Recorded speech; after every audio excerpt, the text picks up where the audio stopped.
tenía lugar cuando los manifestantes intentaban tomar la torre. En esta explosión han muerto unas 8 personas y hay varios heridos graves. Las fuerzas de defensa del edificio dispararon contra los manifestantes y de momento, según las tropas que defienden la torre y que son leales al presidente Yeltsin, dicen que el intento de asalto ha fracasado, pero que prosiguen los tiroteos. Yeltsin ha tenido que recurrir finalmente a medidas de fuerza y, en primer lugar, se ha visto obligado a proclamar el estado de emergencia, que suspende las garantías constitucionales, pero especifica de todos modos que la suspenderá solamente en el grado que lo exija la situación.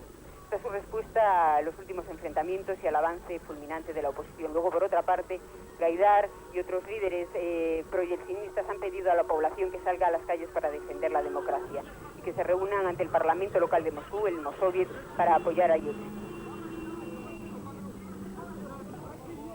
Se cree allí en Moscú, María José Ramudo, que el presidente Boris Yeltsin dispondrá de los apoyos suficientes en la capital rusa para poder al menos dirigirse a su país. Pues la situación es todavía confusa. Hay que ver ahora qué papel toman las Fuerzas Armadas. Desde luego está claro que sus opositores han hecho un avance sustancial y que Yeltsin ha perdido terreno. Quizá es una consecuencia de su retraso, o sea, de ser demasiado concesivo con una oposición que ha ido desechando a los elementos más moderadores, más conciliadores y que se ha hecho cada vez más recalcitrante. Entonces ahora la cuestión que preocupa es cómo va a reaccionar el ejército. De momento no se tiene ninguna noticia del dirigente de la cúpula militar, es decir, del ministro de Defensa, Pavel Gracho. Pero ahora la cuestión que también preocupa es la fragmentación de la división Dzerzhinsky. Unos, al parecer, se han puesto del lado de Yeltsin y otros del lado del Parlamento. Los que ya están al lado de Yeltsin avanzan sobre la Casa Blanca. La división Dzerzhinsky es un cuerpo de élite de unos 8.000 hombres y que es la encargada de intervenir en caso de insurrección en el país. Esta aparente división de la que nos informas en el seno del ejército, no sé si es exagerado calificarlo así en este momento, pero podría desembocar en una auténtica guerra civil ahora mismo en Rusia. Pues esa es quizá la perspectiva más dramática, pero hay que ver si la concesión de Yeltsin de esta tarde, que es una concesión importante, es decir, aceptar por fin las elecciones legislativas y presidenciales anticipadas para el 12 de diciembre, que era algo que pedía reiteradamente desde hace mucho tiempo la oposición, sirven para calmar sus ánimos. Pero yo creo que esta oposición se ha vuelto cada vez más feroz y que al grito de patria o muerte puede llegar incluso a no conformarse con esto y a pedir la cabeza del presidente. Ahora mismo, María José, supongo que has recorrido dentro de tus posibilidades las calles, los lugares más céntricos de Moscú. La gente que dice está asustada, ha salido a la calle, se refugia en sus casas, ha intentado hacer una vida normal por otros barrios periféricos de la ciudad. ¿Cuál es la situación en la capital rusa? Pues en realidad, aparte de los ciudadanos más activos que tienen una vinculación directa con la causa o bien del Parlamento o bien del presidente y que están completamente involucrados en los disturbios y en el desarrollo de estos acontecimientos críticos y violentos, el resto de la gente se encuentra metida en casa. Es una medida de precaución porque no se sabe qué es lo que va a pasar y desde luego se aprecia en las calles que hay miedo, aunque no sea más que por la falta de circulación. Es una cosa curiosa, pero casi no hay coches que circulen por Moscú a estas horas.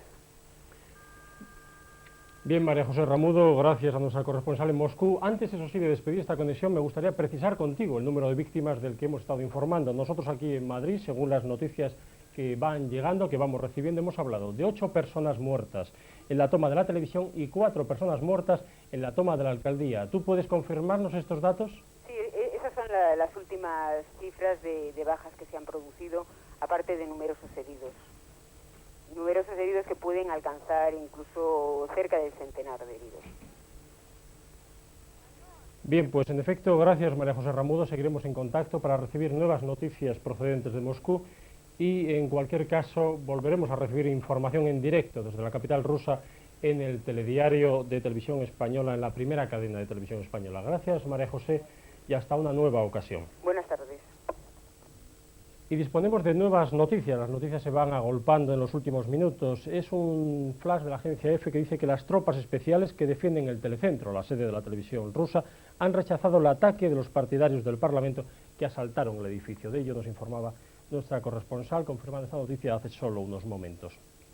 La situación en Rusia viene de atrás, estos no son sucesos aislados que se hayan producido y que hayan sorprendido a cualquier observador. Realmente hay que remontarse a la llegada de Boris Yeltsin a la presidencia de Rusia para empezar a entender cuál es la situación que ha desembocado en los trágicos acontecimientos de hoy domingo en Moscú.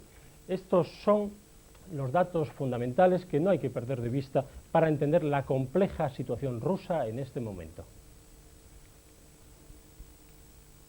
Pocos meses después del frustrado golpe de Estado de los conservadores en agosto de 1991, el nuevo amo del Kremlin, Boris Yeltsin, decretaba la disolución de la URSS y anunciaba un ambicioso programa de reformas radicales.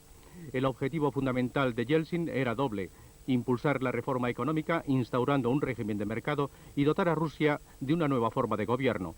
Desde el primer momento, Yeltsin chocó con la resistencia obstinada de la mayoría de los 1033 diputados que configuran el Parlamento de la Federación, hasta el punto de que, a solo un año de iniciadas las reformas, los diputados logran forzar la destitución de Yegor Gaidar, artífice del programa reformista. Yeltsin reacciona apelando a las urnas y el 25 de abril último revalida en referéndum la confianza en su persona y en su política.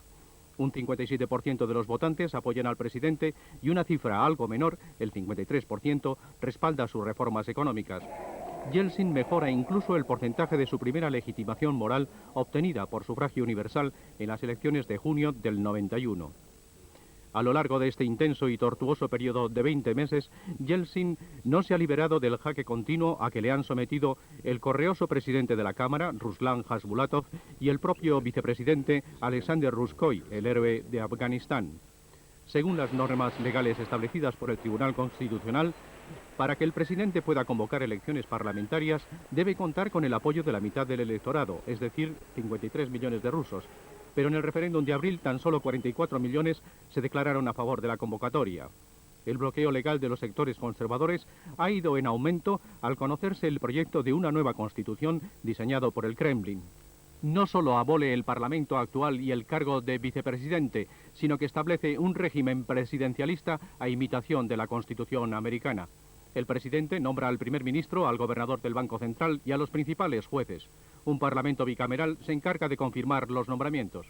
El pasado 21 de septiembre, el propio Boris Yeltsin optaba por provocar el desenlace de la crisis con una decisión de imprevisibles repercusiones: disolver por decreto el Parlamento y convocar elecciones legislativas anticipadas. Esta es la situación, este es el análisis en estos momentos de los hechos que han desembocado en los acontecimientos trágicos de este domingo en Moscú. Como informaba nuestra corresponsal, la clave podría decirse que está en estos momentos en manos del ejército, que su situación es realmente incierta cuando una división de un cuerpo de élite compuesto por 8.000 hombres se dirige hacia Moscú. Estos son pues los últimos datos de que disponemos acerca de la crítica situación que se vive en Moscú. Los partidarios del presidente del Parlamento, Hasbulatov, contrarios al presidente Yeltsin, han tomado la sede de la televisión estatal y la alcaldía de la capital rusa. El número de personas muertas es al menos de 12, además de varias decenas de heridos.